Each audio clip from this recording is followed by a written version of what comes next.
Just came back from the gym and I'm really excited because today is the first day in absolutely ages, 3.5 years, so since just before my diagnosis, that I was able to run and to go to the gym properly and to push myself. So that's a huge, huge change, and I feel more and more like I used to um, before. And it's really interesting going to the gym and pushing yourself when you're in deep ketosis for cancer management. And it's just really interesting to see how the body adapts in that way, and how it's using fat as the primary source of energy when you're working out. Because I found that it's just, I didn't have, well, firstly, I found that I was doing it in a fasted state, and just I didn't seem to get any dips in energy, and unusually for me, I didn't have that much seizure activity during the exercise, so I'm clearly improving, and that's a really encouraging sign for me. So yeah, I still have to take more time than usual. So I ended up spending almost 2 hours in the gym just because it takes me, I have to ease off a little bit at certain points, and that's because of my brain tumor related epilepsy, which was initially caused by a brain hemorrhage. So it's actually the hemorrhage rather than anything else to do with, well, it's related to the tumor, but not really, because in the case now, there's no tumor there left, so that we can see. So there may be, we don't know, but yeah, it's from the assault on that area of my brain. So it's called, it's just blood staining, so it's called hemosiderin. That's kind of the technical name for it. So I have hemosiderin staining just around there, and it's very superficial. So that's where I had the hemorrhage. So it's kind of like bruising. So it's like someone's punched me in the brain on that side of my head. So I think that's the easiest way to describe it. It's like an assault on the brain, and then you have, like with a bruise, if someone punches you in the face, you get this. You can get a scarring. You could, well, yeah, in the brain you can, and also people have it often if they have cosmetic surgery as well. Sometimes they have hemosiderin staining. So yeah, it's just like when I had my hemorrhage, it was like it felt like an explosion in my brain. So not the most pleasant feeling, and it felt like someone had hit me over the side of the head with a hammer as hard as they could, and so it's just like this boom, like someone's hitting you over the head, which isn't nice, and we can still see that on the scans. It's likely to remain for the rest of my life, but you always have to be optimistic about these things, I think, especially when I was getting increased seizure activity just through walking too quickly. And today I was able to run for the first time for almost 20 minutes, which might not sound like much to most people, but to me that's absolutely huge. So I was able to do that, and then I was able to have an actual workout. It was a light workout because I haven't done this properly for at this kind of intensity for about 4 years. So that is just, it feels crazy to me because I didn't think I'd ever be able to get to that stage. So I don't know how to react properly to that. It just feels really weird when you accept to yourself, you're accepting of a fact that you believe you won't be able to ever do those things again, because everything just seemed like a seizure trigger and I was frustrated that I couldn't do anything. And now I'm gradually getting all these things back, and I still think I won't be able to be at the level I was. That's kind of overly optimistic, I think. But just the human brain is incredible, and we always underestimate it. I don't think we ever overestimate it. We always underestimate it. And while there's a lot we do know about the brain, there's still so much we don't know. So maybe I can get rid of that hemosiderin, even though it's like a scarring. So maybe, and I'll keep up with the exercise. Today's the first proper day of. I've tried a few times, but I've been really frustrated in the past where I've had a routine going. It's never been like this workout today, which was like a proper workout, whereas I was actually able to do a lot of stuff I could never do before. So I've tried to do this several times in the past, over the past few years since my diagnosis, and I've always had breakthrough seizures or lots of seizure activity and dizziness, and today I hardly had any of that. So it's really encouraging, and I'm very thankful to be in that situation. I just feel very, part of it's luck as well. I feel very fortunate that it was in an area of my brain that doesn't seem to have caused permanent damage to the extent that the problems I had gradually got better over time, and that I didn't have any paralysis. So these are really good things, and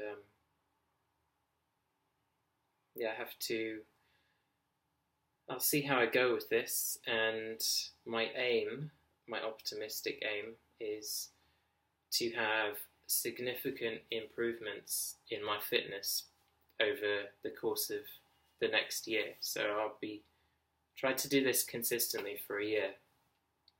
And one of the aims is from a hypothesis that I have that seems pretty valid.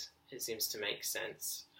That if I increase my fitness, improve my fitness, my overall fitness, I can improve my seizures threshold as well, so that it's constantly where it is now. Because one of the reasons that workout was a lot more tolerable for my brain in particular is because my seizure threshold it goes in waves with the day. So when I wake up in a fasted state, and even just restricting water as well, I seem to, my levels of acetate go up. So acetate correlates with improved seizure control. So if you know about the ketonics, which is a breath analyzer for ketones, that's testing for acetate. So if levels are high, that correlates with a higher seizures threshold. So you can see how if I'm working out in the morning, my levels of acetate are higher, and I'm able to work out with more intensity without having problems with increased seizure activity, which is really interesting. But if I was to do this workout, say, later on in the day when my hormones are changing, or I've had something to eat, so I'm metabolizing food, even if it's a ketogenic meal, my seizure threshold dips a little bit. So I would have had problems doing that workout if it was later on in the day. But then interestingly, I do have increased seizure threshold after I wake up, then I have a little bit of a dip, and then it rises again. So in the afternoon, usually mid to late afternoon, I have that rise again. So I guess it's to do with when you wake up, you have a cortisol response, which is stress hormone, tells you to wake up. You also also have an increase in cortisol when you're working out, but then after you work out, there's all these benefits, and also during. So you have all these endorphins and all this other stuff going on. So without exercise, if we're just talking about a normal day, I would have that dip. I would have that rise where seizure threshold is high as I wake up, and then it seems to decline. So I'm guessing that's to do with the fact that you have an increase of adrenaline, and then at that point, seizure threshold goes down as I enter late morning, early afternoon, and then it rises again as the adrenaline. This is just theory, but it seems to make sense to me. I know about circadian biology and epilepsy. There are many things that are going on. So after that stage, then your hormones are changing once again, and they're just stabilizing, I'd say. So just reaching that homeostasis that's just level. So everything's balanced. Which is also why I'm glad to be male, because if I was a female, at different times of the month, you've got so many hormonal changes happening, not just throughout the day, but it varies so much throughout the month with the menstrual cycles, and, well, depending on what age you are, I guess the menopause affects that as well. But yeah, women just have a lot of problems with the ketogenic diet for that reason. Well, not problems, but things that you have to think about. And also with epilepsy, if I was female, it would be harder, which is why, for those reasons, which is why for epilepsy, a lot of the time, women are advised to go on the birth control pill, because that can help to stabilize some of these hormones, which are obviously for getting ready to make babies. So interesting. And if they do that, they can control seizure activity better if they have epilepsy. And interestingly as well, you also have what's it called? It's gone from my head now, but I know what I'm talking about. You also have problems with epilepsy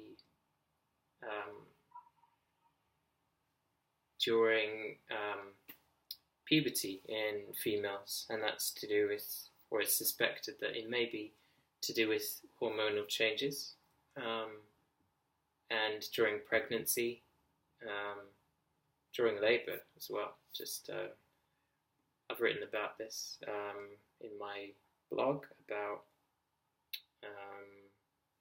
seizures during pregnancy and magnesium, and it's just interesting to me how those hormonal changes can cause problems with seizure threshold. So everyone has a seizure threshold, easy for me to say. Even people who don't have epilepsy, but obviously if you have epilepsy, your seizure threshold is much, much lower than someone who doesn't. So anyway, mine is very, very sensitive. So my just seizure activity gets set off from so many things, but it's improving as I go along, and my scans are still showing improvements with the scar tissue. So all that's left is the hemosiderin staining, which can take many, many, many years to show any signs of improvement, and usually it doesn't in people. So usually it just stays there and annoys people through the rest of their life. So interestingly as well, hasn't been required that I have exogenous ketones as often. I seem to have more control over that. I guess that's because I'm sleeping very, very well at the moment. I have this sleep routine that seems to be going very well, and it's controlling everything quite nicely, all those hormones. And also I'm maintaining regular eating cycles as well. Not meaning I'm eating all the time, but I am eating at the same times every day. But sometimes I still won't.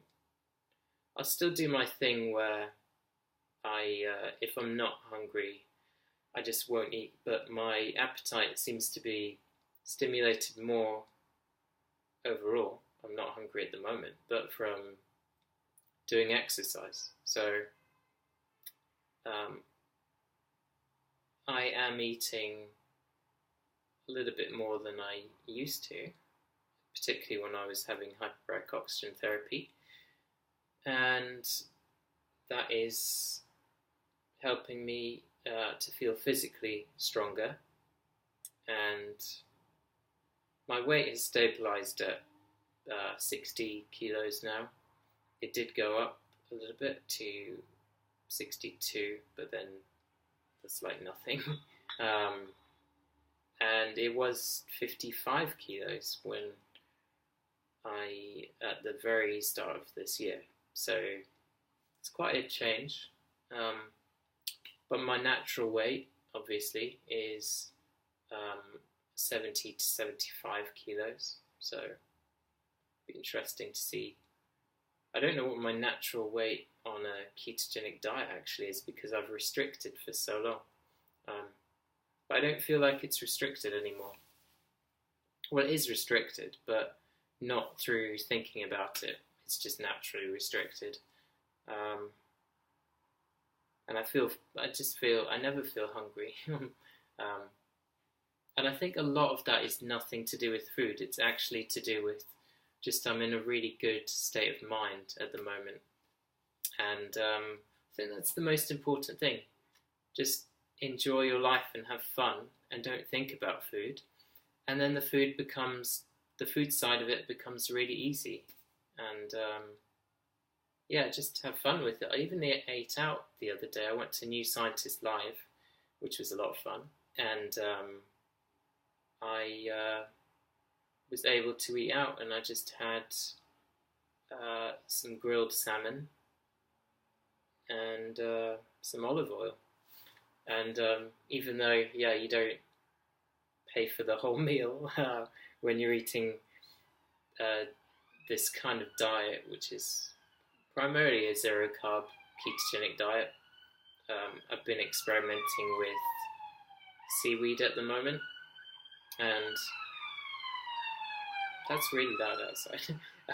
So I'm on a seafood ketogenic diet, and occasionally I will add my favorites, so insects and, well, ketogenic insects, fatty ones, which I get live, so they're not dried out, and they're not cooked at high heat, which often insects for human consumption are. They're quite bland and tasteless, I find, and they're devoid of most of their nutrient content.